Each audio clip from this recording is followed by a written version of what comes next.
York's 16th Congressional District. My name is Jamaal, President of the New York League of Conservation Voters Education Fund. We are a statewide organization whose mission is to educate, engage, and empower New Yorkers to be effective advocates for the environment. We also ensure that the environment and climate change are front and center on the campaign trail, and that voters know what the candidates stand on these issues.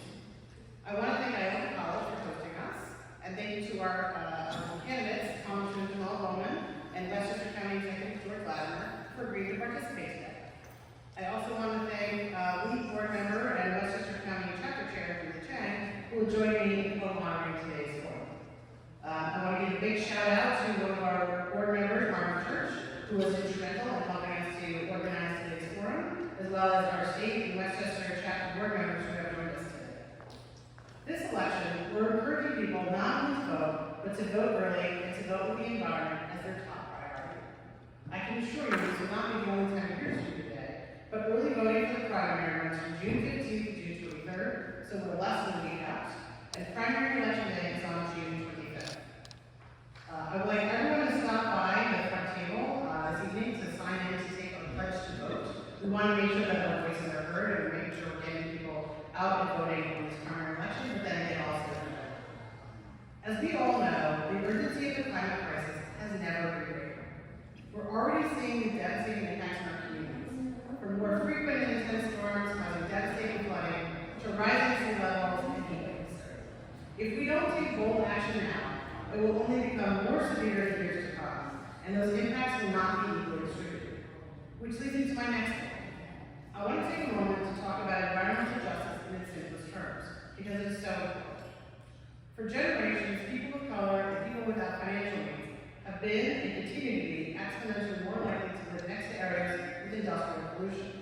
They're more likely to live near power plants, near high-traffic thoroughfares, near waste transfer stations and landfills. The impacts are real. Children in two of New Rochelle's historically Black Latino communities have higher rates of asthma-related hospitalizations than the entire rest of the county. In Mount Vernon, the Hudson River, a bunch of freshwater stream, is now contaminated with waste, and the city has been dealing with toxic stormwater backups for decades because of aging infrastructure. So how can we fix this? Rarely has there been an opportunity to have such a system-wide impact as the clean energy transition offers us. That transition must be centered by community voices, and it must provide economic opportunity and public health benefits to those who have suffered the most from short-sighted government policies. But in this, as in all things related to clean energy transition, we need to do more. And that's why this election is so critical. The balance of power is at stake.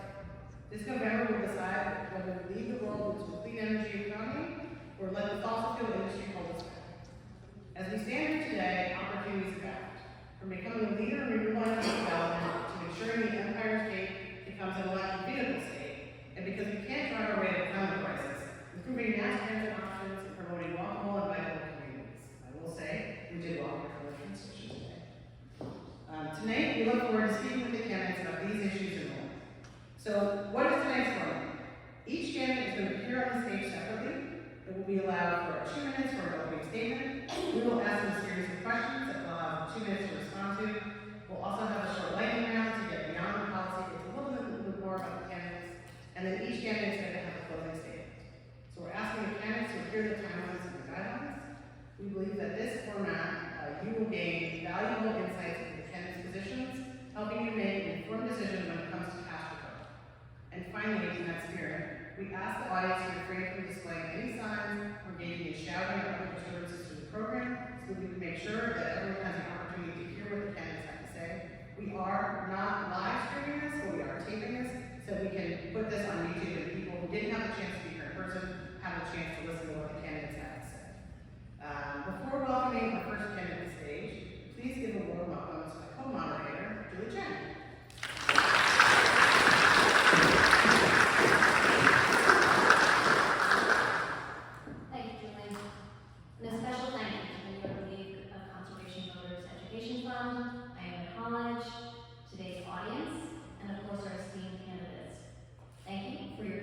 Partnership with NYLCV.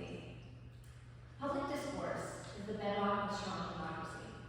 Forums such as this enhance our civic culture and give us an opportunity to be meaningfully heard and informed. As a former corporate executive,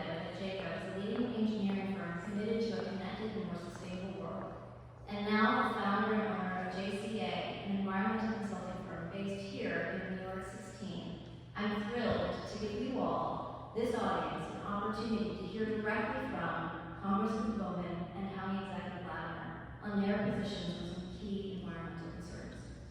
Julie Tighe and I will alternate asking questions. We will ask candidates to remember to adhere to the ground rules of the forum, and of course, Julie will keep us on track as it is needed. Back to you, Julie.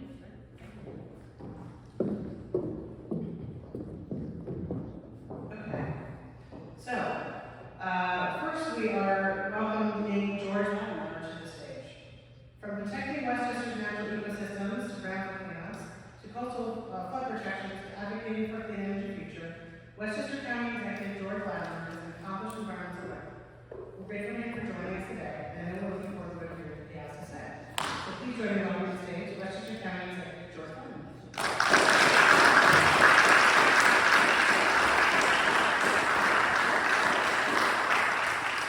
To start, we have 2 minutes to make an opening statement.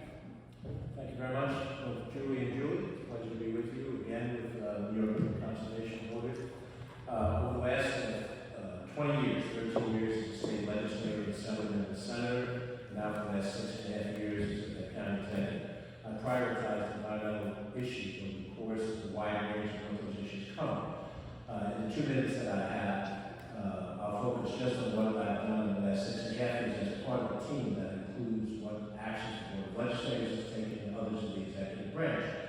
We made a decision to fill a very important position, the Director of Sustainability, Peter McCart. That was a position, we employed Peter. That was a position that was built by the Board of Legislators but not properly staffed until we came in. Over the course of these 6.5 years, and this is the best test of how environmentally sensitive persons, what have we done? We've made our Beeline bus system fully electric over the course of this year. We've also done the same with our fleet of cars. We've put millions of dollars into into electric vehicle charging stations, including a segmented amount of money where we work with local governments to help incentivize them in putting more charging stations in. We've aggressively attacked the PFAS issues at the Westchester County Airport to prevent those chemicals potentially from going into drinking watershed. Issues that go back 40 years at the airport. We've been able to author and submit major pieces of legislation. In fact, we took state pieces of legislation that didn't pass in the state. We adapted them for Westchester purposes on lead-free cars, on asthma, on renewable energy database, and so forth. We've dealt with an energy reduction program in Westchester County that will generate money for us, and that is using less electricity part of our period. We've involved food waste recycling, and working with local governments, and we've expanded our recycling dramatically with textiles and other such issues. All of those things represent concrete results. The issues they have in Washington are different from the issues in the state, and different from the issues in the county, and have shown over an extended period of time that I support legislation that's strong on the environment as a state legislator, and now as a county executive to implement those programs at the county level. I look forward to that opportunity in Washington. Great. Thank you. Right. Thank you, County Executive. The first question for you on electric vehicles and reliable mass transit.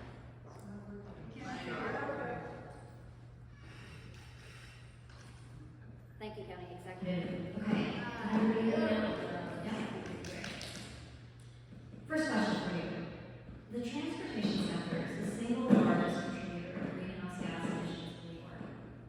Both reducing transportation emissions and easing traffic congestion are crucial in addressing our state's carbon emissions. As a member of Congress, what steps will you take to ensure that New Yorkers have access to reliable and affordable public transportation options? Well, I think the first thing is the question of funding. The federal government has to be committed to putting funds into mass transit in a more robust way, similar to what you see in other Western democracies. The federal government has not chosen to do that. It is a matter of partisan disagreement. I support those initiatives that Democrats have made to try to improve our mass transit at every turn to give people a viable option of getting out of their cars. Here locally, I call on the MTA to study commuter rail into Penn Station from the west side of the county, as is now planned to happen on the east side of the county. This gives people a greater convenience of being able to take mass transit and stay out of their cars. It's also important for us to move away from this commitment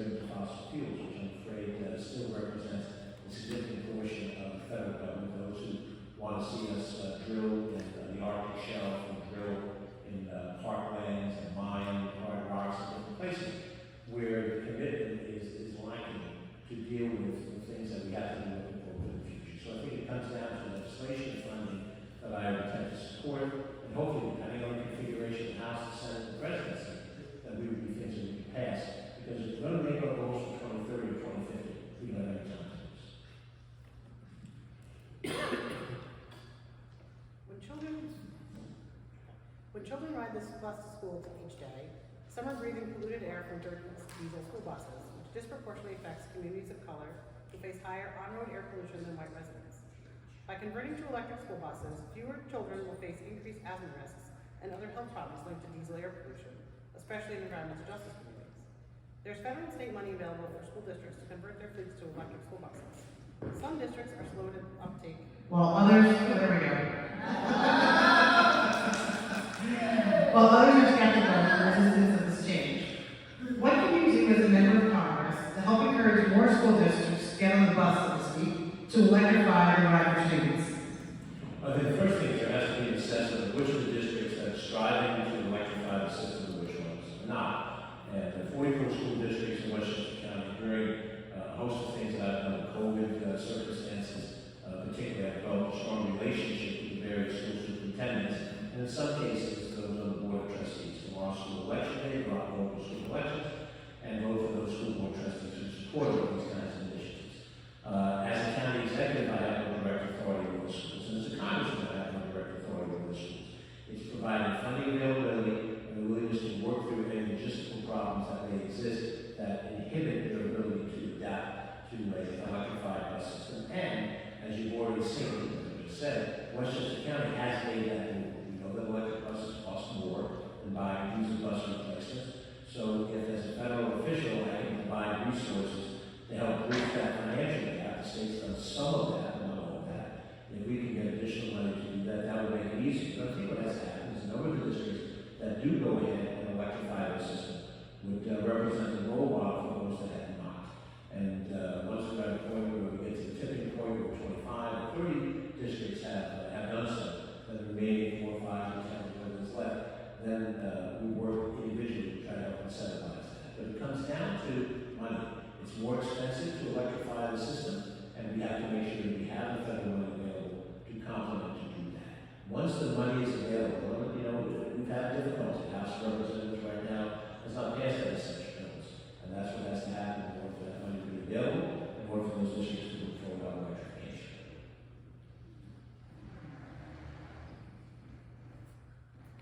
All right, our next question for you, county executives, is when it comes to the number of EV registrations nationwide per capita, New York State is behind at least a dozen other states and below the national average.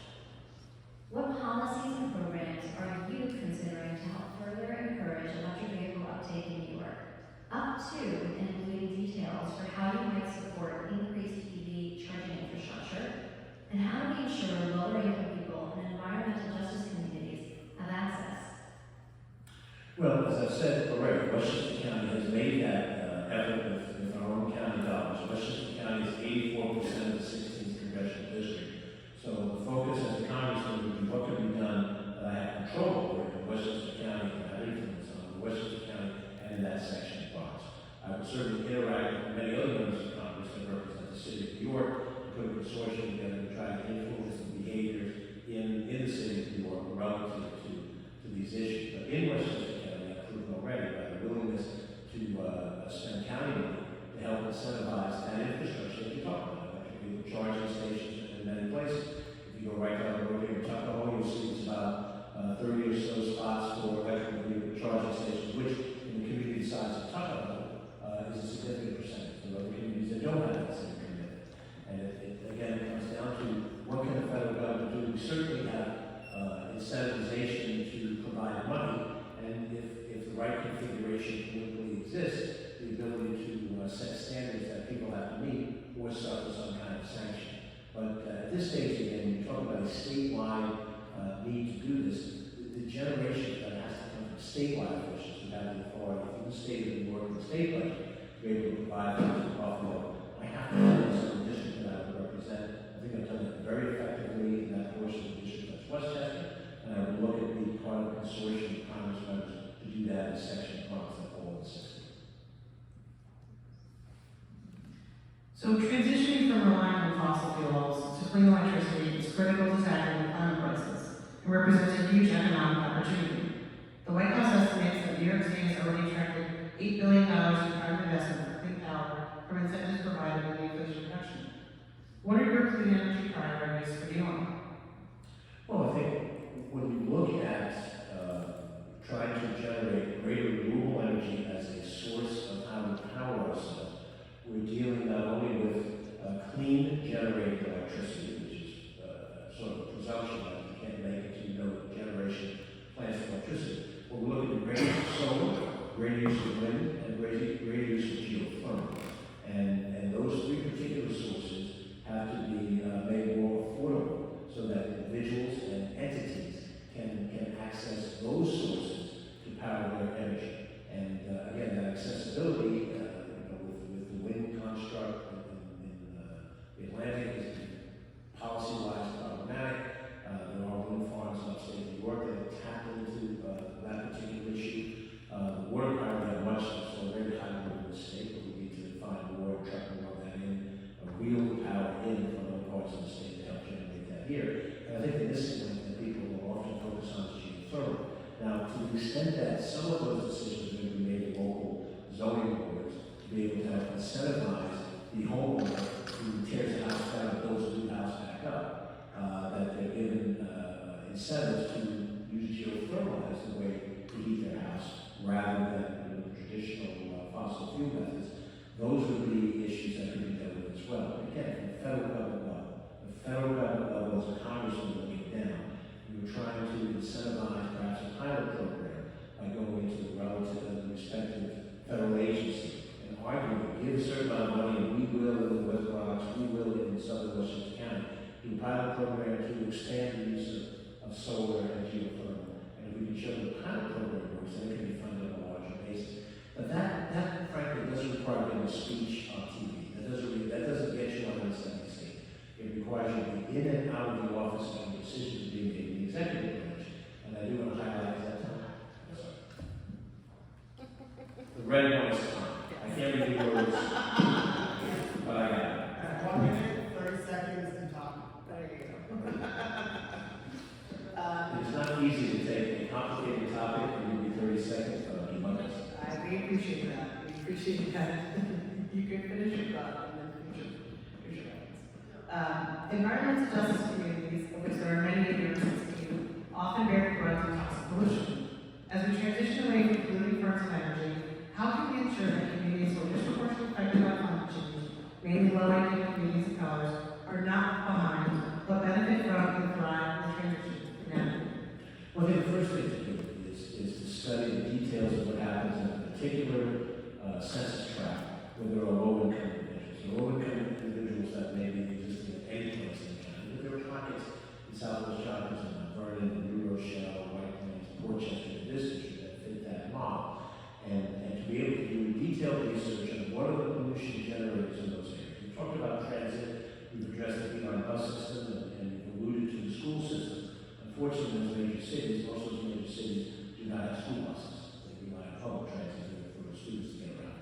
So in the smaller urban areas, Portchester, the Austin Town District, Mamaroneck, the school bus issue is one issue. But it's essential to have detailed study on what are the generators of air pollution in those various areas. Is it from incinerators in particular facilities? Is it the expulsions that are coming out of a plant of some sort, some manufacturing situation? And then look property by property by property, what type of improvements can be made to fix what's wrong in that situation. We have school treatment plants in this county. We hear a lot about the Yonkers wastewater treatment plant. We have submitted back in 2019 a revised application for permit.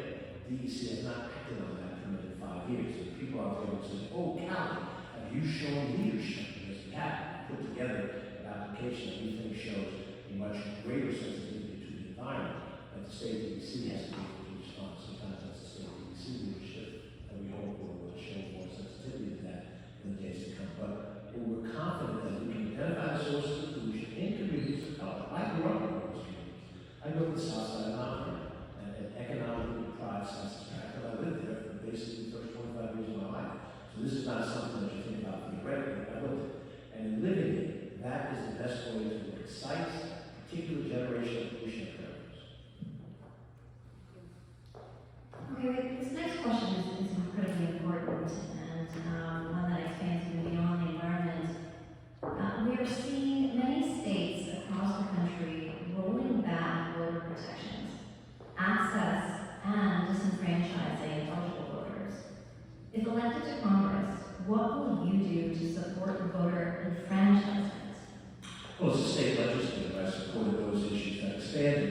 franchise. Early voting, which occurred a couple of years ago, was a proposal that was in the pipeline when I served in the state legislature, which I supported, and a host of other areas, making it easy to register on the day of an election, having easier access to absentee ballot, which makes it easier for a person to be able to vote. All of those provisions in New York State, which are in effect now, I was supportive as an assemblyman, as an senator. So that shows you where my mindset is.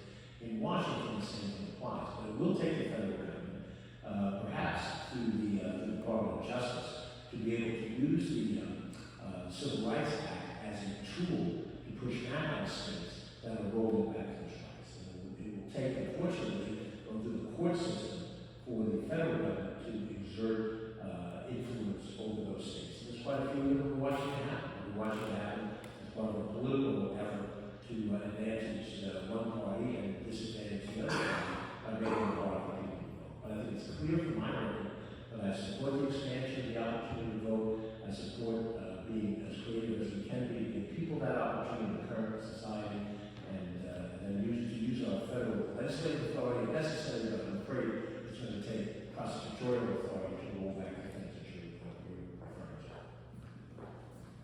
So thinking about clean water, we've mentioned this already, I'm talking about the Concord sewage treatment plant, but across the country, the bipartisan infrastructure law is delivering more than $50 billion from the EPA to improve our nation's drinking water, wastewater, and stormwater infrastructure. In your opinion, what projects are the highest priority in the coming years for the district? Well, certainly in this area, and from my current experience in Westchester County government, capping the sewage treatment plant in Iona is a necessity project. It would improve the environment in that area. There are some other technical things that have to happen in and around it. And it's a hugely expensive project. It will cost more than what the county can do alone, or even the county with the state. So I would put as a priority object to try to be able to get federal funds to help us accomplish that task in a approximate period of time. We also need to have federal funds to deal with the flooding problems that we have now, the water management issue. Right now, there's a project in the Marion Harbor, which now is going up to $120 million. I think it's total cost. $88 million was set aside by the federal government. That money hasn't come through yet, and there seems to be a constant announcement of money's available, but the money doesn't come. At the county level, we budgeted $17 million for that project, and we've already gone to the state and said, take the state money, which is about $27 million, the county 17, and let's just start with $44 million of projects, as the federal government still dawdles because of the bureaucracy. And of course, you know, with this change in federal administration that's happened 8 years ago, a new president came in, President Trump came in, and stopped the project in cold. Those are some of the problems you face when you look for federal government funding. It's who's in charge, who's making decisions. It's easier if you have a sympathetic county and state government to make these things happen quicker. But there's a host of flooding issues and water management issues that we need. And when we talk about infrastructure, one of the biggest infrastructure projects I'm worried about is the Hudson River Railroad. If you see a rising sea level or rising river level, that whole line, that's the Amtrak line and commuter line, that comes all the way down the west side of this county to New York City, it's going to be injected in the next 20 years, 30 years, I don't know what years it is. I don't know if I've got 20, 30 years left, but that line will have 20, 30 years left. And I think that is a major project that enough people have to start focusing on as required. You know, you've been touching on this topic already, but so incredibly important. The next set of questions are really around resiliency. We are seeing more and more hurricane storms, as you've alluded to, due to climate change that cover our region and destroy our homes and infrastructure. As a resident of Pelham, this is something that happens to my family, my friends, and so we'd really like to know, what have you done to make our region more resilient, and what will be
then you move that bill forward because it's not a work record, but you need money for the capital projects that doesn't fix.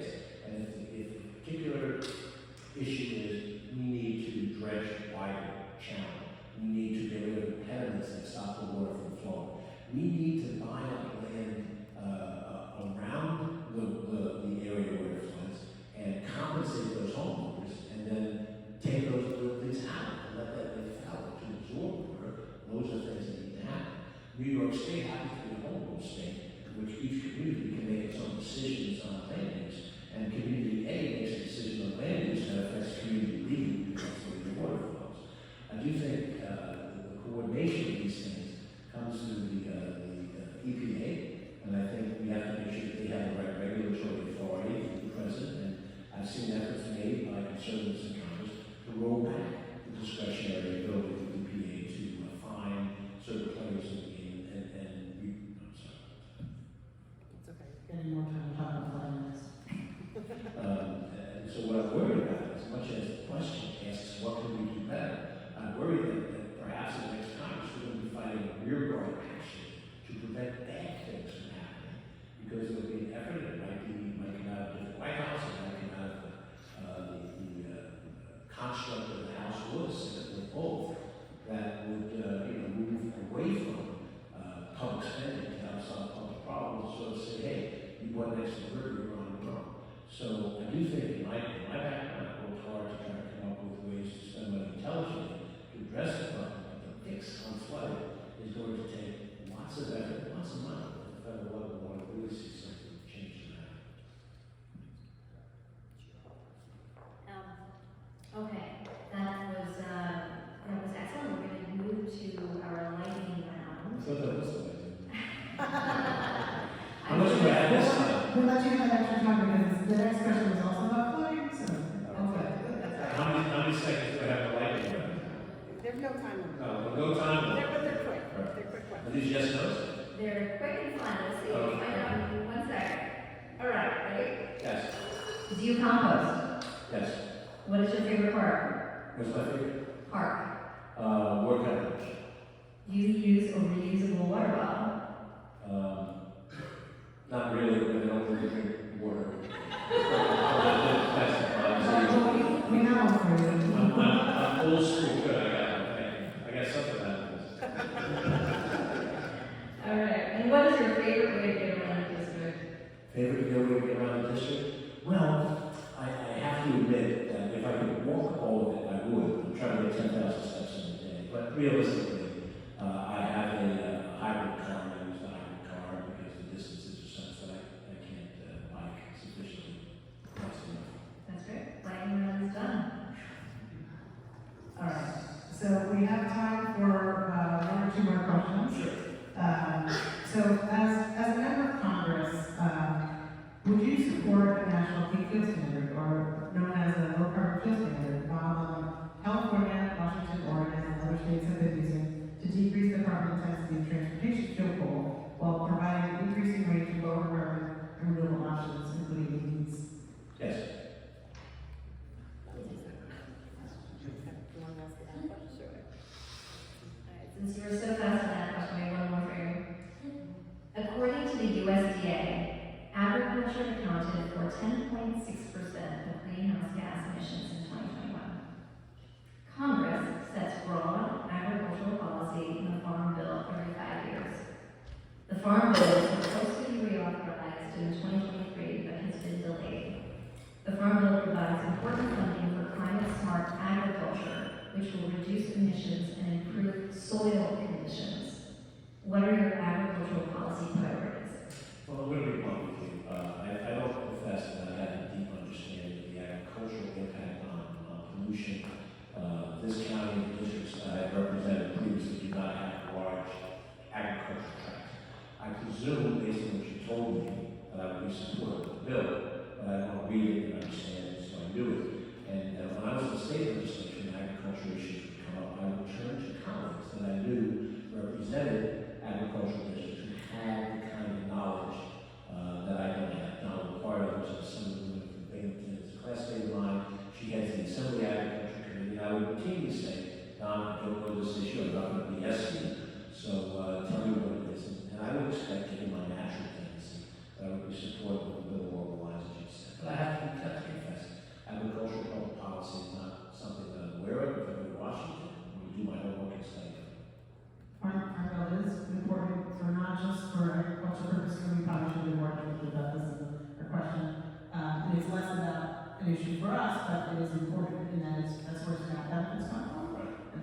that. So certainly it is a big bill that you would undoubtedly have to become familiar with.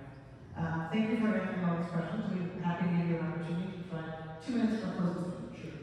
Well, listen, I appreciate the opportunity to speak with you on these issues.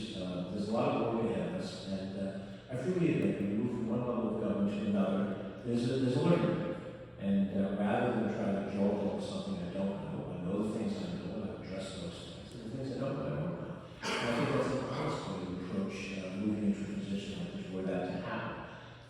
My sense of it is that the result of these things will depend on the makeup of Congress and the larger whole.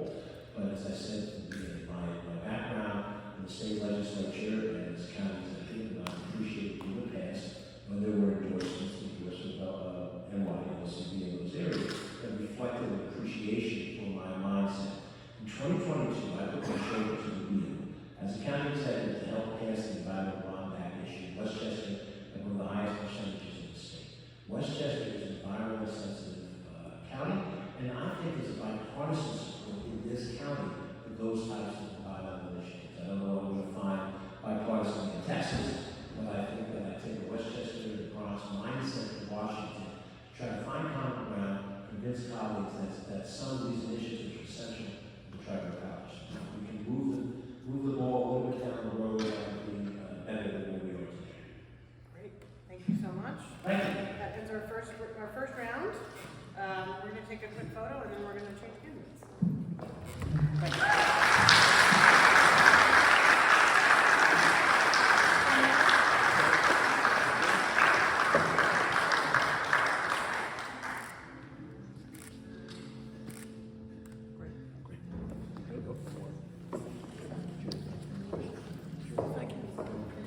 Thank you all very much.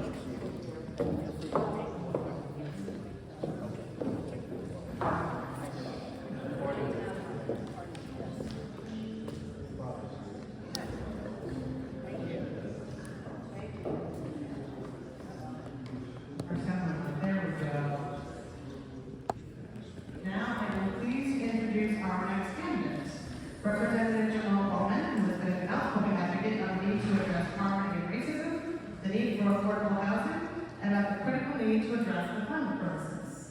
I'm hoping Congressman Jamaal Bowman is here right now. Someone tell me yes? Casey? He's here. You should be in just a moment. Give us a moment. Please join me in welcoming Congressman Jamaal Bowman.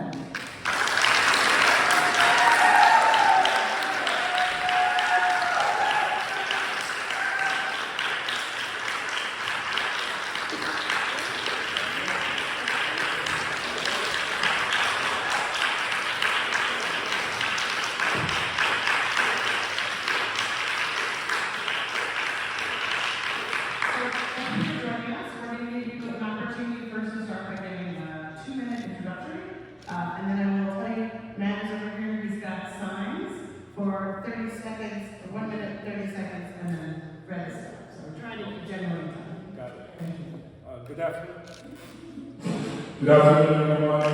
Really good to be here. Thank you so much for the support. Thank you so much for having me, and thank you for putting this forum together, and thank you for all of the climate justice and organizing work you all do. We are living in a climate emergency. Some would say a climate catastrophe. And climate change is not an issue that only impacts certain communities; it impacts all of us and the entire planet. Because of the rapid warming of the earth, as we know, we have more frequent storms, we have more severe storms, we have more destruction of property, and we have destruction of life and loss of life. We also have famine that is growing rapidly around the world, which is leading to the mass migration issues we're having globally, and also the mass migration issues we're having here coming to our borders on the south. It's also hitting here directly locally. When you live in certain communities in New York 16th District, you are more likely to deal with environmental racism, environmental injustice. It leads to increased upper respiratory illnesses for many of our Black and brown communities, which actually led to the higher numbers of COVID deaths in many of those Black and brown communities as well. I know this very personally. When I was a middle school principal, I I had a student in 7th grade who experienced a severe asthma attack. Now, growing up, you think an asthma attack is not a big deal, but when an ambulance doesn't get to the student in time, the loss of oxygen to the brain has left the student in a vegetative state. And they are now living alive, but not like they once were in a hospital here in Westchester that I visited not so long ago. So when it comes to asthma rates, upper respiratory illness, COVID, famine, immigration, climate touches everything, and that's why we have a mandate to respond to the scale of the issue in an urgent way in this district and around the country right now.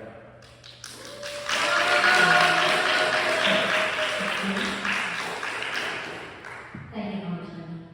The first question for you.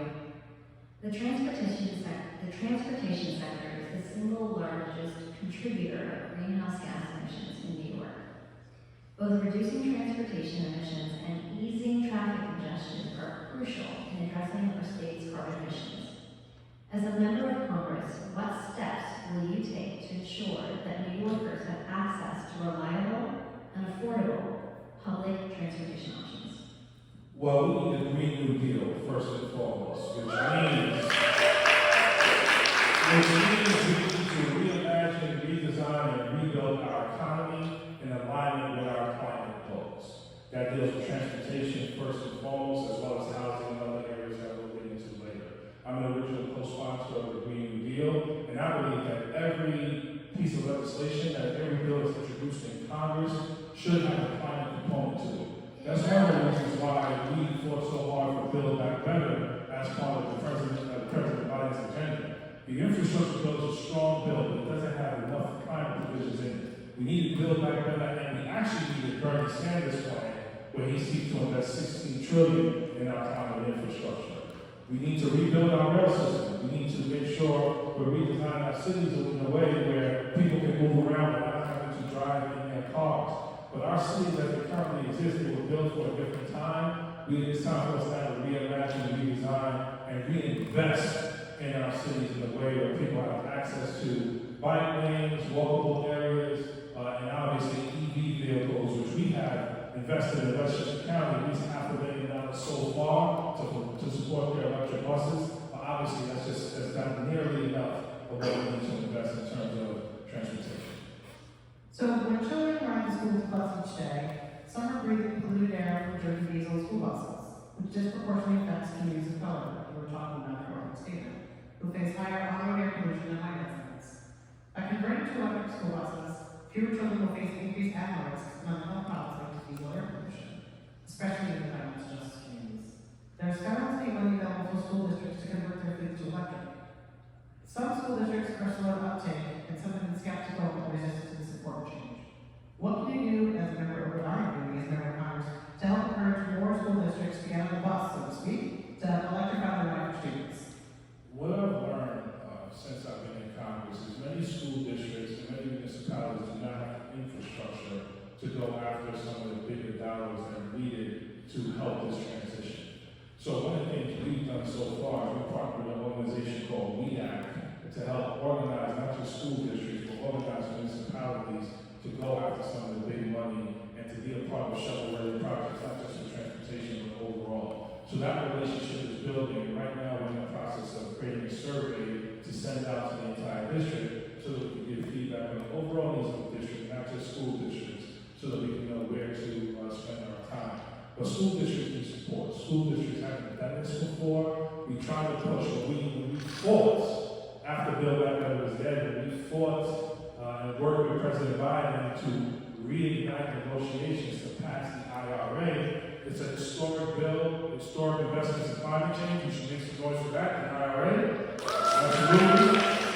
But implementation is very hard and very challenging. So the WEAC, which is the TIC-TAC established by Congress to be a regional support technical system and organization, is who we're working with now to help school districts. Okay, next question. When it comes to the number of EV registrations nationwide per capita, New York State is behind at least a dozen other states and below the national average. What policies and programs are you considering to help further encourage electric vehicle uptake in New York, up to and including details for how you might support increased EV charging infrastructure, and how do we ensure lower income people and environmental justice communities have access? So I mentioned the $500,000 we've already provided to the county to support their electric vehicle infrastructure. Through our annual community project funding process, we're working with municipalities here to help them get the resources they need to establish charging stations and more EV infrastructure. But we also have to talk about the environmental discrimination related to it that's currently existing. Mount Vernon, I believe, has one EV charging station. That is completely unacceptable, and they are now on pace to meet their climate goals with regard to EV, and the county needs to step in and do more there in that area. This is why I continue to go back to Green New Deal and bigger investments, because that's what we need. But we work at the state level, myself. I read a letter with our congressional delegations to work with Governor Hochul to pass the Building Public Renewables Act, which now focuses again on buildings and reducing carbon emissions in buildings, but it gives us a chance to have a foot in the door to work in collaboration with the governor on other areas, but it also gives us a foot in the door to work with NYLCVEF, not just on BPRA, but on other initiatives as well, including EV.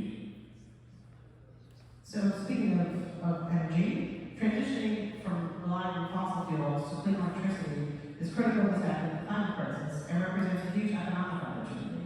Yes. The White House estimates that New York State has already attracted $8 billion in private investment for clean power incentives provided in the Inflation Reduction. What are your clean energy priorities for New York? Green New Deal for public schools. We need a Green New Deal for public schools, not just for New York, but for the entire country. Our public school infrastructure is falling apart. We know this. It needs to be rebuilt, it needs to be reimagined, it needs to be redesigned. The Green New Deal for public schools does that. And it focuses on communities and areas in our country that are historically underserved, redlined, and marginalized. The Green New Deal for public schools seeks to invest $1 trillion over the next 10 years to rebuild our public school infrastructure. Now, before you say that's too much money, understand that we spend way more per year on war and jails. If we can invest that money on war and jails, we can invest it in schools and children and families who are left behind. So that's our vision, right? Again, we need to respond to the scale of the issue, right? It's not just about nibbling around the edges. Yes, we've given $750,000 to help with the Yonkers water treatment facility. Yes, we've given $750,000 to Hastings on the Hudson to help with their heat pumps program. Yes, $1.5 million for Mount Vernon sewage. Yes, another, I think, $800,000 to provide sewage. On and on. $88 million to help the Maryland respond to Hurricane Ida. This is all a lot of money. It sounds like, but it's not nearly enough in terms of the scale of the issue. That's why Green New Deal for public schools, Green New Deal for public housing, Green New Deal for cities. So cities have the resources they need to rebuild their infrastructure in line with the climate goals. So environmental justice communities, of which there are many in New York 16, often bear the brunt of toxic pollution.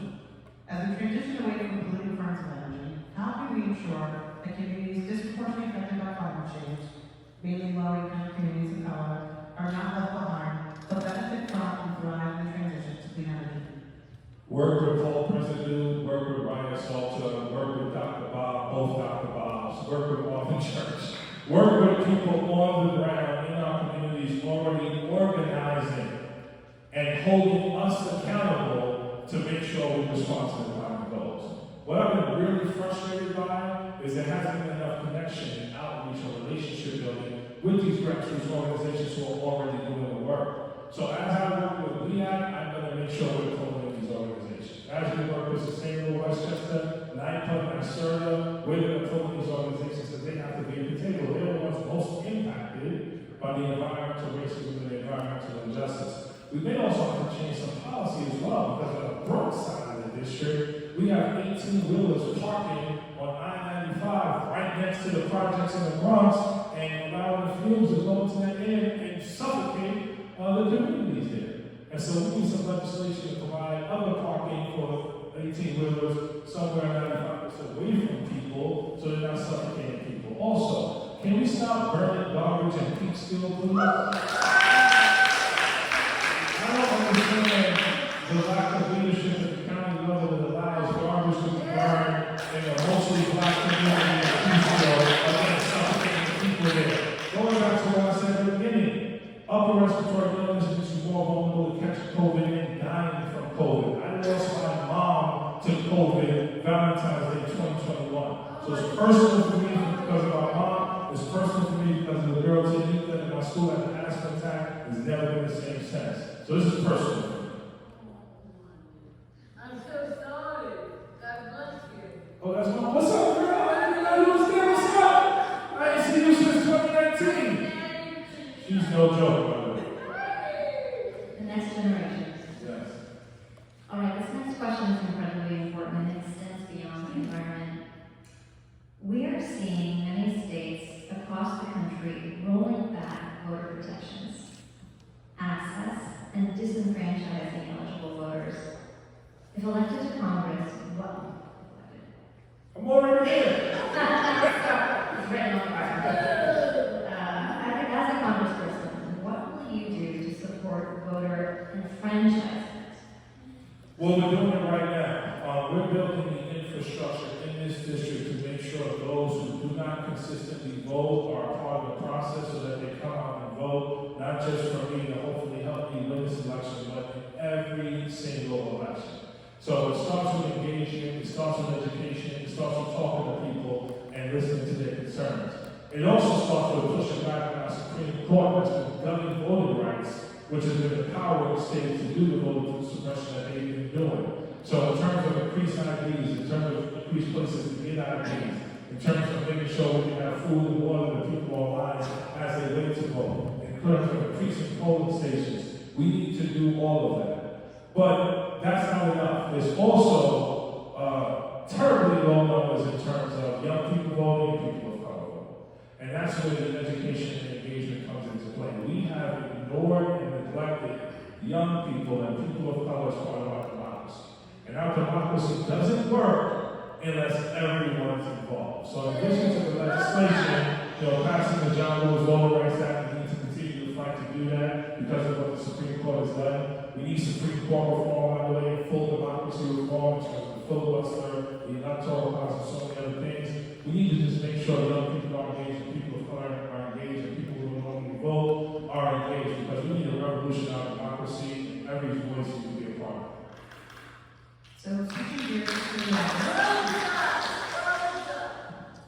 Across the country, the bipartisan infrastructure law is delivering more than $50 billion from EPA to improve our nation's drinking water, wastewater, and stormwater infrastructure. In your opinion, what projects are the highest priority in the coming years for the district? Making sure there are no lead pipes in schools, and no lead in the drinking water in our schools. There was a study done not too long ago which found 31 instances of lead in the drinking water in Jewish schools. And that's just Jewish shell. The Bronx was out of control. I know I served in the Bronx for 17, about 20 years in schools. We need to make sure there's no lead in our schools. We need to make sure there's no mold and mildew in our schools as well. We need to make sure our schools are ready for supreme weather events that destroy infrastructure in our schools. And then going to our buildings as well, which is a large emitter of carbon in the city, but also near Westchester County. So those are a few areas of priority I think of.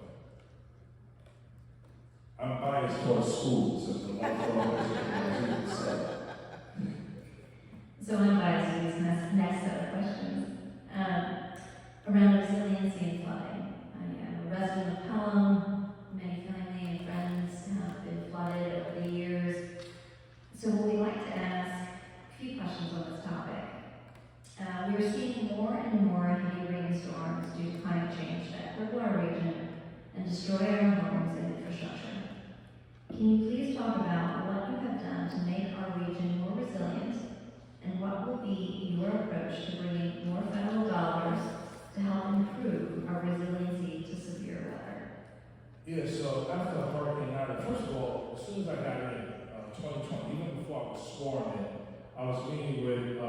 bunch of justice leaders across the district to learn more about the issue.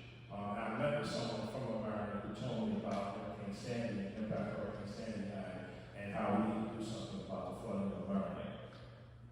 Not too long after that, I got happened, right? And so when that happened, I had a chance to work with Senator Schumer to reauthorize $88 million to come back into the district so we can do some rebuilding of infrastructure. Not only that, we brought the Army Corps of Engineers down here multiple times. We met with Rye, we met in Tupelo, we met in Brooklyn, we went to Mount Vernon, we traveled the entire district so that I can get an understanding from their perspective what the infrastructure needs are, what's it going to cost, and what I can do to advocate, push policy, and make sure we are getting the resources into the district. I'm going to go back to the Green New Deal, not to be a broken record, that's why we're pushing that bill so aggressively, because again, we need to store investments in climate, that includes the flooding in this particular district. I want to also add something that I want to connect to the previous question I forgot to mention. Workforce development is going to be critical. So we need to make sure we are investing in and training the workforce for this new climate-aligned and climate justice economy that we're going to be building. This also connects to education because whether it's through the K-12 system or through post-secondary opportunities, people need to be trained in jobs of the 21st century. These are climate jobs. That's going to be critical in how we move forward. Continuing in this vein, specific to New York 16, we are seeing flooding become increasingly worse. With coastal flood warnings on the rise in Westchester and the Bronx, it's clear that we need to build out this infrastructure. What should be done to keep our communities safe from flooding?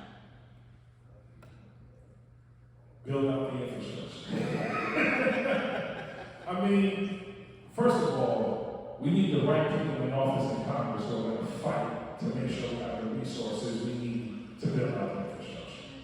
Right now, we don't have that based on who's leading the House. And we need loud voices who are aligned with scholars on this issue, so when we pass the proper legislation, we have the right dollars, we are spending it accordingly. And right now, we just need the money. The money is not available. Again, we've done a few things to nibble at the edges with sewage and Mount Vernon, water treatment in Yonkers, et cetera, but that is not enough. We need more money. And that's what we're pushing for with all the Green New Deal bills. That's what we're pushing for with Build Back Better. That's what we're pushing for with the IRA. And we just need more money. That's the answer to every question. Sounds like Congress, exactly. Sounds like you've already started the lightning round. Okay, so I've got a few questions for you. You can answer as briefly and quickly as you want, as you like. Do you compost? Almost. What is your I'm favorite? going to the recycling spot in Yonkers to buy me what I need for $15 to start the process. Very good. What is your favorite part? My favorite part? It's a good question. What's the name of the one in New Rochelle? It's the one I used to take my kids to the most. I don't know where it is. Right by the high school. In the big lake. Yeah, that one. Yeah, they got the swing thing like this. Hold on and swing across.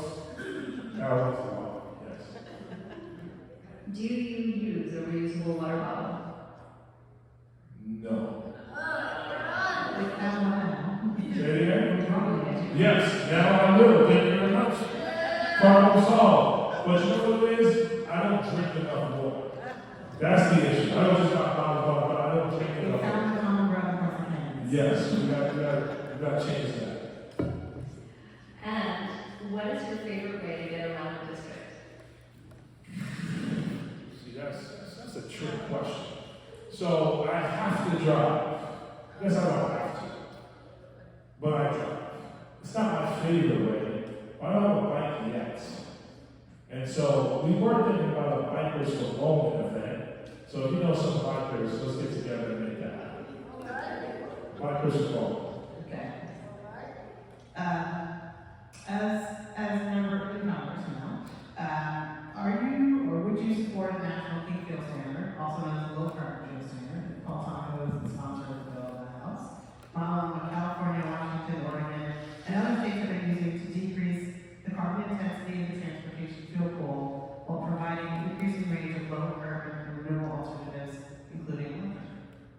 Yes. I'm not already on that? I think I'm already on it. I'm sure, but I can't. okay, I'll double check. Okay. Farm bill is obviously something that's a hot topic right now. Yes. According to the USDA, agriculture accounts for about 10.6% of greenhouse gas emissions as of 2021. Congress, as you know, sets broad agricultural policy in the farm bill every 5 years. It was supposed to be reauthorized last year, but has been delayed. And we know that the Democrats do have a market out there now. But what are your agricultural priorities? I mean, recognizing that the district is not terribly heavy on the agriculture part.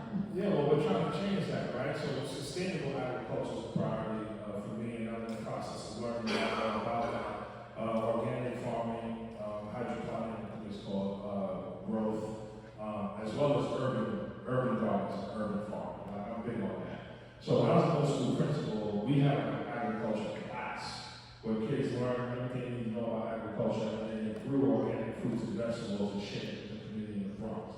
So it's that kind of innovation that we can bring to the New York 16. Like whenever I see a thinking lot, I see an opportunity. Like it could be a park, it could be a mural, it could be a museum, it could be a school, or it could be like an urban farm.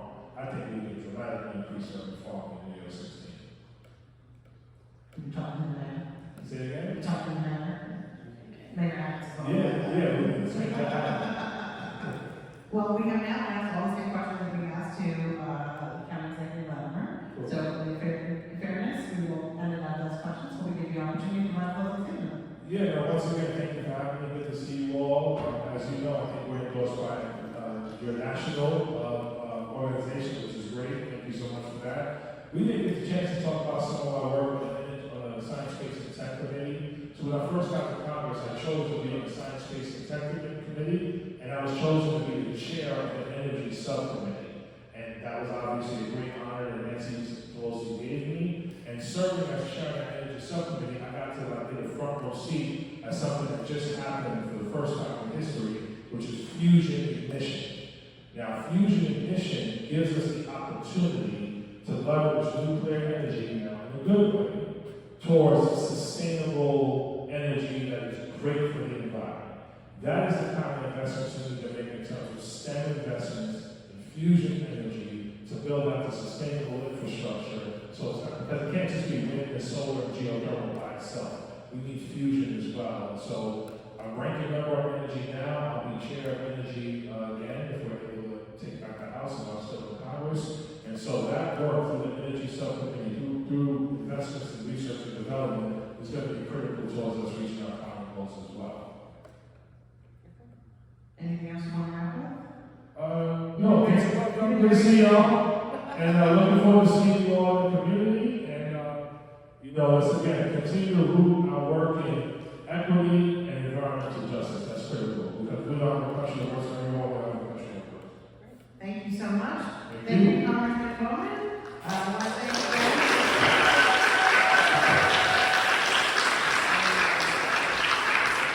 I want to thank Latimer for participating, to Iona College for hosting, to all of you for joining us today. Thank you to the board member, Chang, for co-moderating, and to everyone who got to be here tonight. We hope you learned a few new things about the environment and you're ready to stand and stand here at 16th Congressional District. Remember, early voting of the primary starts on June 15th and runs through June 23rd. The primary election is on June 25th. Again, if you have not already done so, please stop by the front desk at our table and sign the pledge to vote. We will give you a reminder. Make sure all your friends come out and vote.